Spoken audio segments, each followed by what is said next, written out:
Hello, today we are going to extract the narration about the last day alive of Euronymous by Varg Vikernes from his book To Hell and Back Again, My Black Metal Story 1991-1993. So, let's start. I called the doorbell. He replied from the fourth floor, I think, in his apartment complex. In the speaker, he told me it is a bit late. It was 3 a.m. in the morning. I said, I have brought the contracts. He said nothing but let me in. Snorri stayed behind to finish his cigarette downstairs because he was not allowed to smoke in Euronymous' apartment. Because that makes sense, right? You got to a guy with plans to destroy him, but you respect his policy of no smoking of his apartment. When I had climbed the stairs, he stood there, still in his underwear, holding the door open. He pretended that everything was all fine between us. We went into his living room and I handed him the contracts. He looked at them to see if they were signed. They were. Things were not all fine between us, true, and I was probably a lot more aggressive than I should have been when I told him to basically and stay away from me, pointing my finger at his face. He panicked. He dropped the contracts and kicked me in the chest. I easily pushed him back and in the process threw him to the ground. For a moment, both of us considered what to do next, and when he looked at a visible kitchen knife in the kitchen and suddenly got up and ran for it, I quickly finished up my own blunt stiletto knife from a pocket,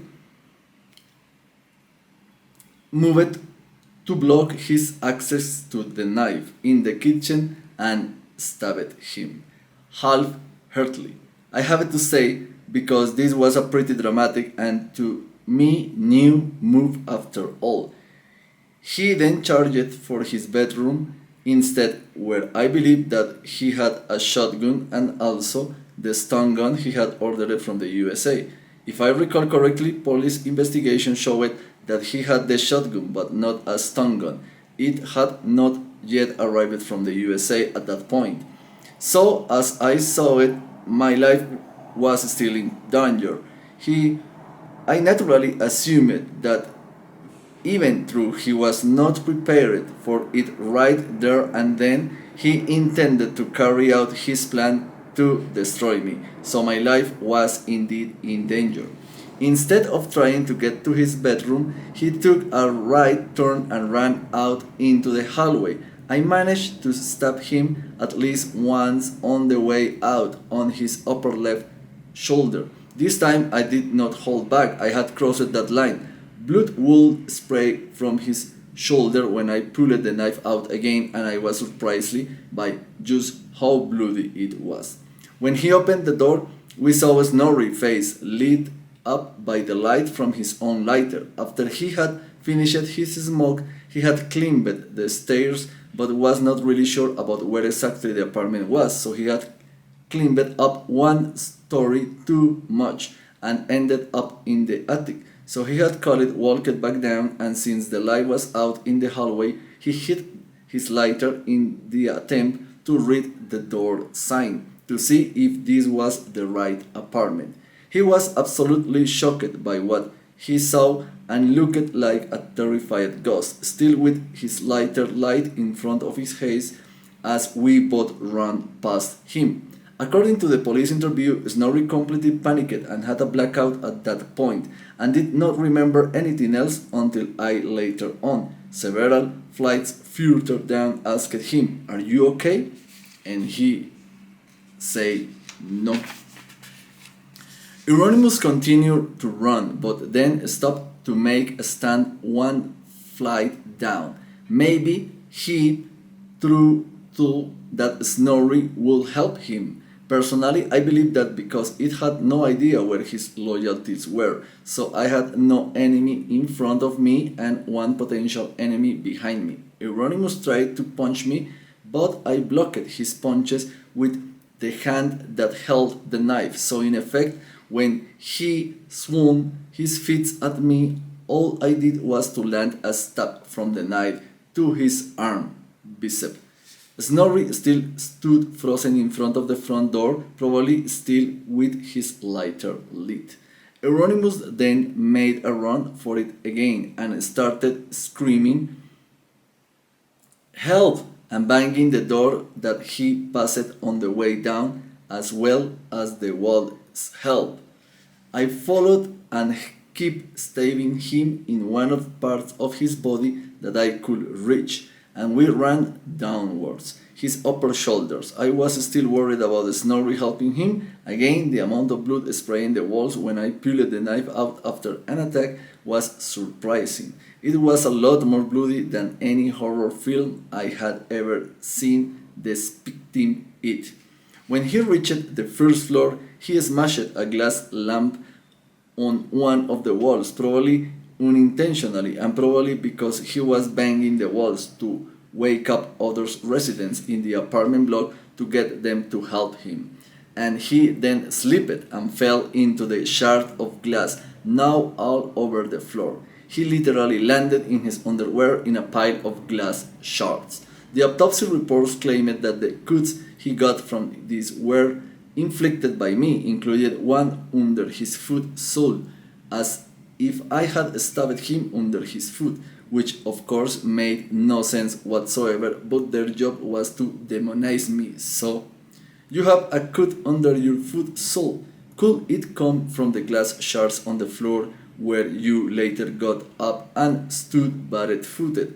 Or is it a knife cut from the guy you fight with? Hard to tell, right? Sick. 23 stabs wounds, bro.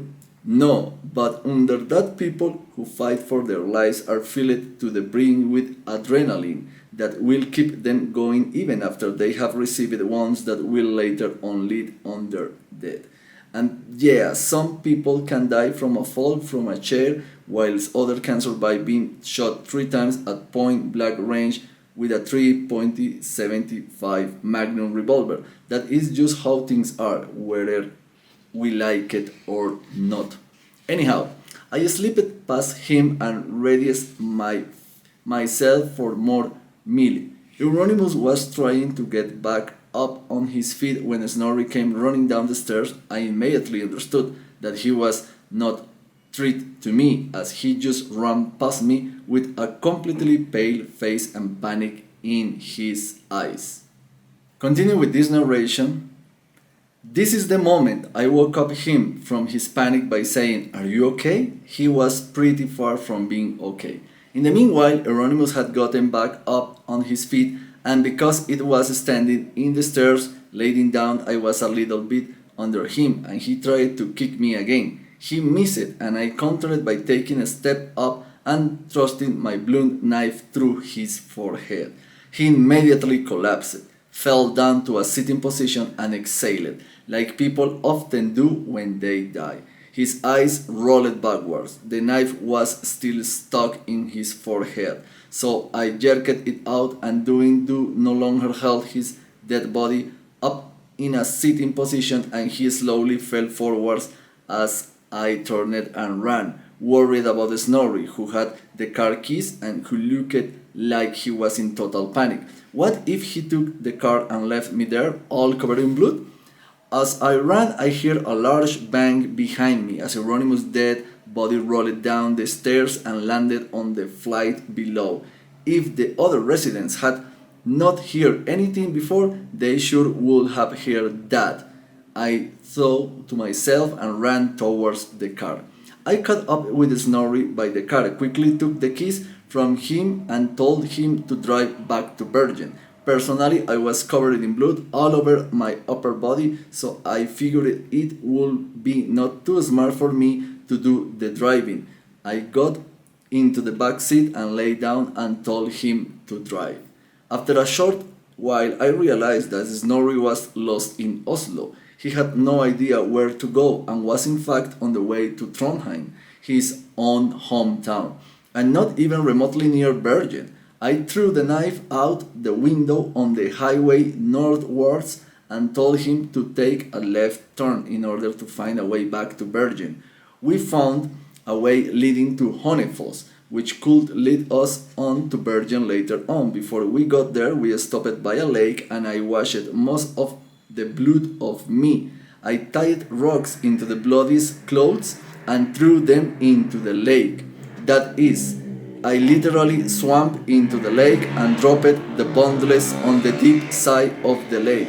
They sank deep into the mud on the lake floor, and most were never found. When Snorri later on showed them the lake, the police used divers but found only a single one t-shirt with the text Norway, land of the Vikings. There was no technically evidence to be collected from it. There was no evidence it was mine even. Jörg Inge had thankfully on one occasion left of one of his creator sweatshirts on the floor in the back of my car, and I was happy to find it there all dirty and stepped on the floor in the back, and I put it on. Pleasure to kill, it said ironically. From then on I did the driving, and we figured we should tell the third guy still in my apartment that something had gone wrong, and that he should go back home before the police showed up. Naturally, I had no idea whether or not I had been seen in Oslo or anything, and there was no reason for him to be involved on this. We stopped by a phone booth in Honeyfoss, but there was a whole gang of teens there, so we continued on until we found another one. Snorri went out of the car and tried to make the call when a patrol car drove past us. The cop looked at us as if we had done something wrong. Snorri came back telling me that the phone did not work. In hindsight, I guess the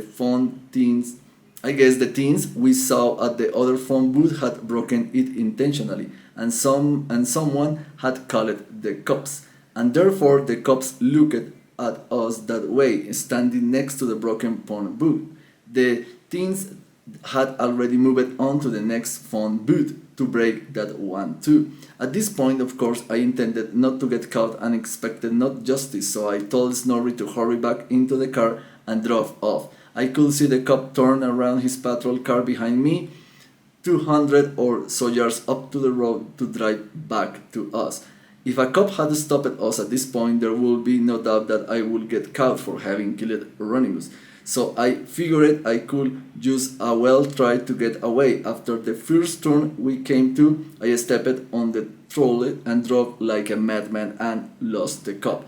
Honestly, I don't even know if he tried to pursue us, because we left in a hurry after the first turn we came to, and never looked back, but lost him we did. But of course, now they truly must have been us onto it, I thought, and maybe he had recorded the license plate or something. Since Snorri really had done nothing wrong, I asked him, and I should not let him off of the train station in Gold on the way to Bergen, so that he could safely get on a train instead. I was sure that they would have a roadblock or something further ahead at one point. There was no reason for him to get into trouble too. I was alone on this, after all. He turned the offer down. We stopped later on when we found another phone booth that is actually working, and Snorri told the tour guide that something went wrong in Oslo, and I think also Euronymous is dead. But nothing happened. I just drove all the way back home. No cops, no roadblocks, no nothing. When I finally came home and hit the racks after having driven to Oslo northwards towards Trondheim, then southwest to Hønefoss, and finally back west to Bergen again, I was of course dead tired. Shortly after the phone call waking me up and some journalists asking me about my opinion on the murder of Euronymous, I was of course still exhausted and dead tired, and told him to, I really don't want to talk about that now. So this is the narration about the last day of Euronymous, written by Varg Vikernes on his autobiography called To Hell and Back Again, My Black Metal Story.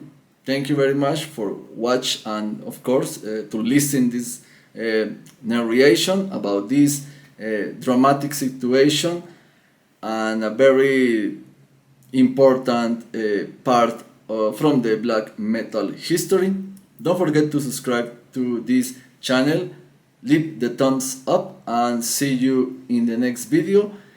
Of course, just one thing to add, and the main question that all of us have at the end of this sad situation is if we know, and of course Varg has the idea that he received a death threat, why he don't go to the authorities? Why don't Varg call the police or went to the police station and report this situation to avoid this kind of wrong situation at the end? Leave your opinion and leave a comment down below of this video.